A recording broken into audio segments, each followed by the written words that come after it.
दिल्ली में प्रदूषण को लेकर सियासी संग्राम तेज हो गया है। हालांकि दिल्ली के पर्यावरण मंत्री ने यह कहते हुए दिल्ली की जनता से माफी मांगी है कि दिल्ली वालों को प्रदूषण का सामना करना पड़ रहा है। उधर सुप्रीम कोर्ट ने भी वायु प्रदूषण को लेकर सुनवाई कर संबंधित विभागों को सख्ती भरे लहजे में दिशा निर्देश दिए हैं।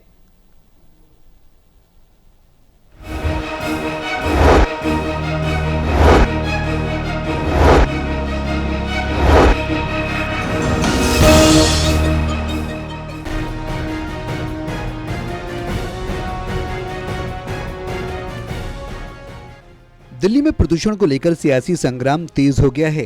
संसद के शीतकालीन सत्र में संसद के बाहर दिल्ली की दिनों दिन गंभीर होती वायु प्रदूषण की समस्या पर विपक्ष ने दिल्ली सरकार पर तीखा हमला बोला। यहां तक दिल्ली के पर्यावरण मंत्री द्वारा वायु प्रदूषण कम न कर पाने पर मांगी गई माफी को भी सिरे से खारिज कर दिया गया। दिल्ली में जो पोल्यूशन का स्तर दिसंबर का आधा समय गुजर गया, उसके बावजूद भी 500 से ऊपर चल रहा है।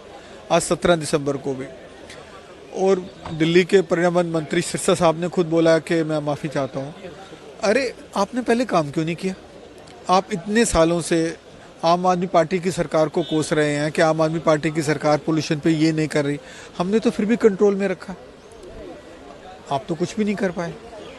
तो उन्होंने ठीक है, कम से कम गलती मानी अपनी, पर मैं ये उम्मीद फिर भी करता हूँ कि वो दिल्ली की जनता को और दिल्ली में जो बाहर से लोग आते हैं उन सबको सांस से अच्छी तरीके से जीने दें।